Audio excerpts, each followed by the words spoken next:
Grabe sa mga books, oh. Makikita mo talaga yung yung sa mga detalye ng kanilang mga furniture, no? Very intricate, mga detalye, hindi lang basta-basta hagdan o stairs.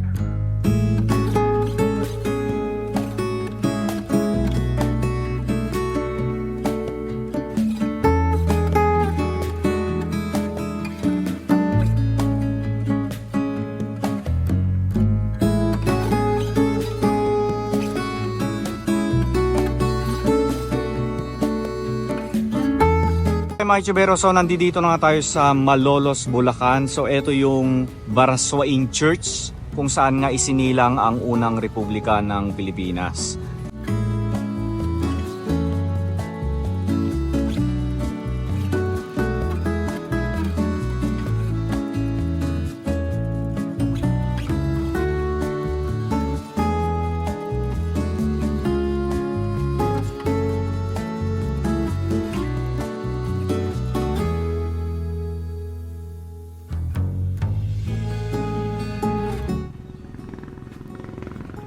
Ayun o, Dr. Luis Santos, medico. Actually, nandito yung history niya eh.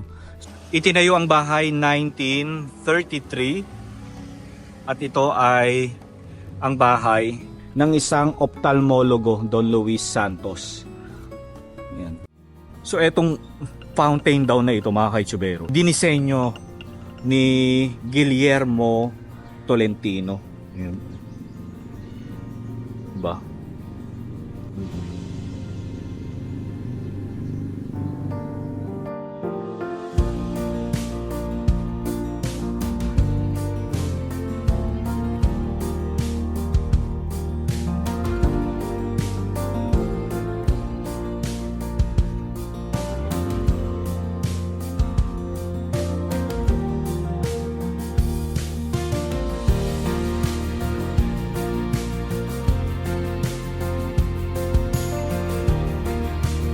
Halika, pasok na raw tayo.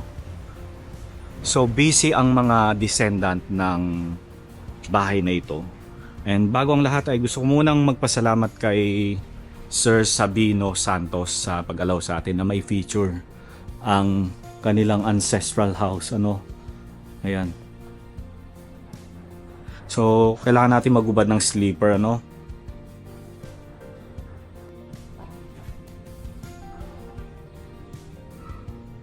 Wow! Grabe, ang linis pala ng loob ng bahay. Wow!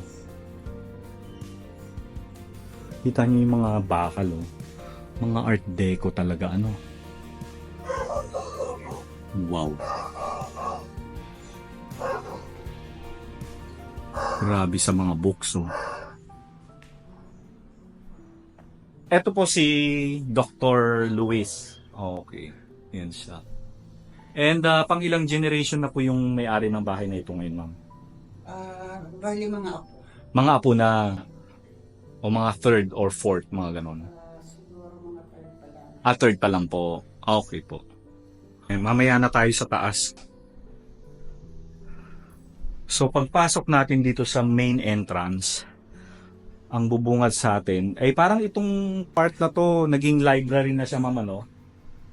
No? Kaya lang nire-renovate ako. Ito po ang clinic nila. Ayan ang clinic. Eto, okay. Yan ang clinic nila noon. Kaya lang ay nalala. Oo. Bodega na lang siya. So wag na tayo dyan, Tapos dito, madam, ano yung nasa dulo? Kitchen. Pwede pumunta doon? Okay, punta tayo. So eto daw part na to, renovated na to. Ayan. Pero yung mga kagamitan, ma'am, ito pa rin yung gamit nila noon. Ito mga to. To butaka.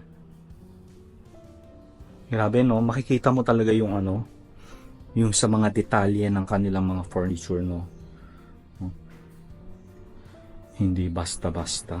Kita nyo naman. Grabe ang linis ng bahay. So ibig sabihin talagang inaalagaan ng mga may-ari, Hindi na tayo dito. Pero nakakatuwa na ipakita sa inyo yung yung mga matsuka nila. tiles. No? Kasama natin si Miss Jelly, one of the caretaker dito sa Dr. Luis Santos Ancestral House. Oh, ito na siya, oh. Kita nyo, oh.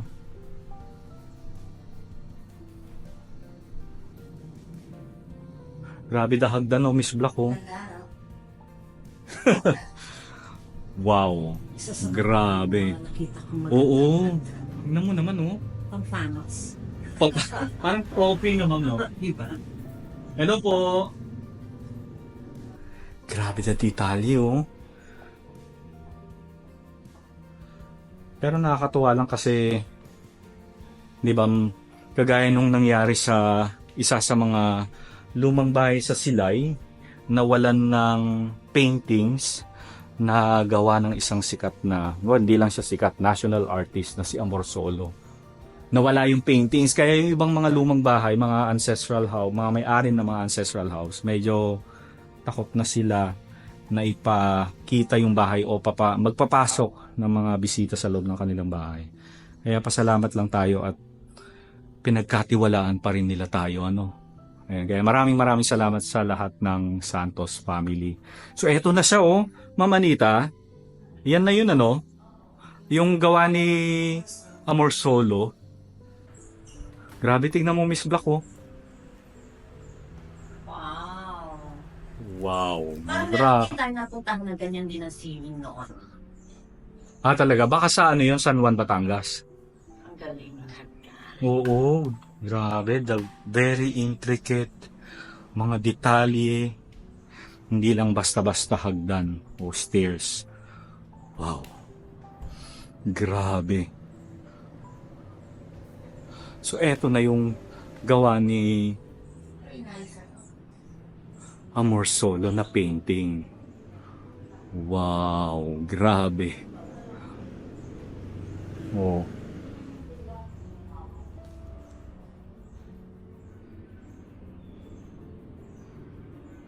Wow.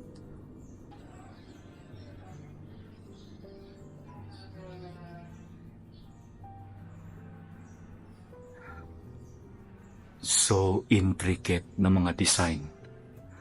Grabe, oh.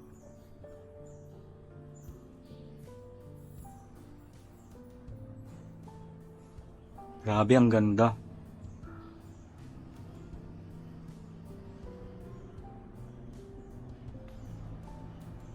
Grabe mga kaitsubero, sobrang manghang-mangha na ako kasi parang hindi ko na alam kung ano yung ipapakita ko sa inyo.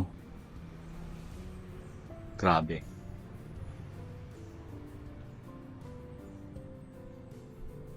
Wow.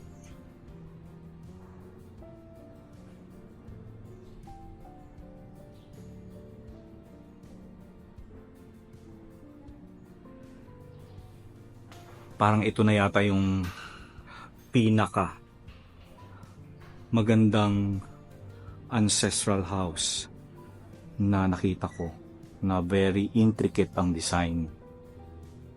'Di ba? Parang pa-retired na ako, Miss Black. Parang ito na yung, kumbaga nakita ko na yung pinakamagandang bahay dito sa Pilipinas. Oo. Sa tingin nyo mga kaitsubero, mag-retire na tayo. Kasi naipakita ko na sa inyo, eh. Oh. Parang wala na akong hahanapin pa. Alam mo yung ganun? No? Parang eto na. Grabe. And the flooring. Look. Oh. Talyado? Oo. Ang ganda. Siyempre ambassador's chair. O hindi na pala to ambassador's chair kasi mayroon siyang silihiya, no? Comment nga kayo mga kaitsubero sa mga experts sa mga sofa. Ayan. Grabe ito. So ito pong bahay na ito, madam, open ito sa public o Ano po ito? Open po, pero pag dumadaan po sa tourism's Office. Open siya sa public talaga. Kailangan lang mag-set ng appointment. Okay, sa tourism's office, and then ang tourism ang makikipag-usap sa may-ari. Okay, para i-set yung schedule kung okay, no? Opo. Ayun. Tsaka, may letter din po kasi sila. May hinihingi. Okay. Grabe. Look at the pahawak ka. Pwede bang hawakan? Bawal? Baka awayin ako ng ibang viewer ko sabihin ba't ko hinahawakan At least nagpaalam ako. Grabe naman ito. Wala na, nakita ko na talaga yung pinakamagandang bahay sa Pilipinas. Eto na yun. Parang- Anak ito ni Dr. Luis, kaisa-isa siyang anak. nag-iisa lang po siyang Ngayon, mag-asawa si Dr. Sabino Santos, naging anak naman niya, 6, 3 babae, 3 Yung lalaki. lalaki. So, ayan ang mga apo na yan, manugang. I see. Tapos yung nakausap ko, nandito po ba siya sa picture, madam? Si Junior? Yung Sabino? Sabino. Oo. Siya yan. Siyempre gusto ko makita yung tsura ni Sir. Nasaan na ba itong bus ko? Ha? Yan na nga, no? Yan, Yan siguro nga. Oo, Ayun yan. na si Sir, Oo, siya nga. Yan na nga yan. Guwaping. Mga mistiso. Mistiso at mistisa. Ayun sila. Nag-iisa lang po palang anak ni Dr. Santos. Iisa lang siya nga anak ni Dr. Luis, si Dr. Sabino Sr. Oo, okay. Sabino Senior, yes. Ito, hospital. Never pa siyang na-renovate. Ang galing. Sino yung ng lolo nila? Yung pinakababa lang daw ang na-renovate. Pero itong taas, never pa siyang nagalaw. Ito wala pa itong Oo, original. Na matatawag, Oo. Ayan si Dr. Luis Santos.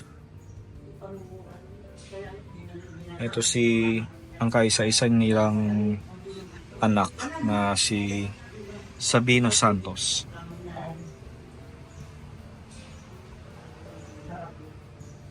Tapos ito ang ito yung highlight dito sa bahay na to. Oo, yan ang talaga sinusugod ng mga Oo.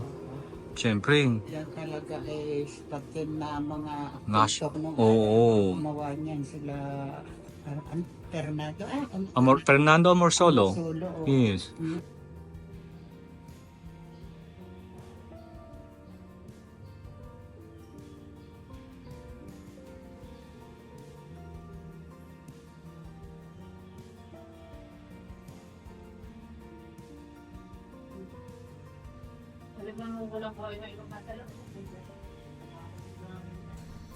So dito sa mismong Sala Mayor, merong isang room.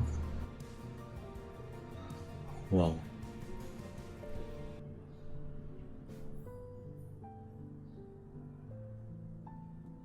Para magkaroon ka ng prayer room na ganito, ay talagang napakayaman mo na nung araw, Wow. Mabalik na tayo dito sa sala.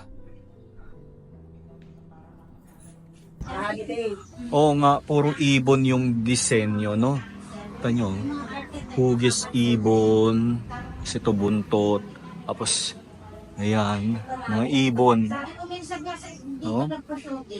Ibon. So, ang tanong natin, ano kaya yung significant value ng ibon dito sa bahay na ito, Oo. Hindi nyo kabisado. So ito yung nakikita natin sa sa labas, ang balcony nila. Di ba?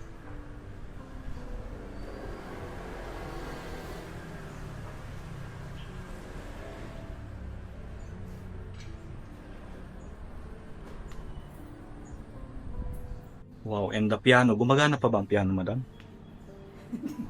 Natingin mo? Sige nga, pag-adunin mo nga, ma'am. Okay. Pwede pa. Di ba? Ito po, meron din dito, Santo Echero. Anong tawag? Santo Echero, yung nilalabas po pag mahal na araw. I see. Ito ba yun? Santo Nilalabas ninyo pag mahal na araw. Mga ganito, sagrado ito sa pamilya. Kaya dapat hindi natin masyadong, alam mo yung fino-focus ng video. I'm sure marami sa inyo gusto i-focus ang video or tagalan. Pero pag mga ganyang saint, sagrado yan. Kaya medyo lumalayo tayo ng konti. At least nakita nyo naman, no, kahit papano. Galing ng Volt to. TV pala ito. Kala ko Volt. RCA Victor.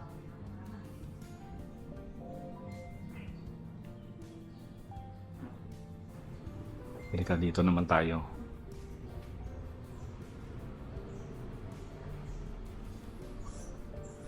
So, eto naman yung kanilang dining area, no? And makikita natin, pabilog siya. Meron siyang 1, 2, 3, 4, 5, 6, 7, 8, 9, 10, 11, 13? 13 na upuan, di ba? Tapos dito, makikita natin ang kanilang lumang banyo. Grabe the tiles. Ito yung sinasabi ko sa inyo, mga kaichubeo, mga doorknob. Ang tawag dito, bibihira lang yung mga nakaka-afford ng ganitong doorknob. Kasi mahal daw talaga ito nung araw. And very rare, no? Kaya mga prominenteng tao lang yung may ganyan.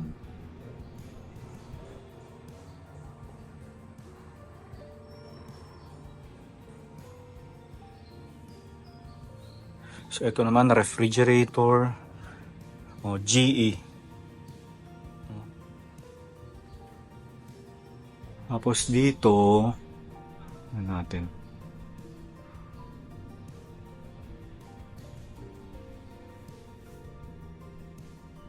Parang ano to, kung saan nila pine-prepare ang kanilang meal, syempre. Tapos ito, syempre kitchen. Tama ako, kitchen. Diba? Tapos dito, balcony. May ano pa siya, mamaya akyat tayo dyan. Tingnan natin kung pwede tayong umakyat.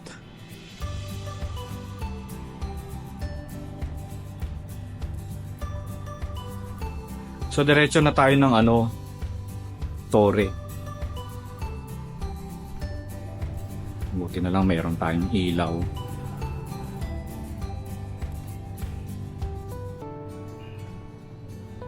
Okay, paikot siya, syempre. Medyo ingat lang tayo.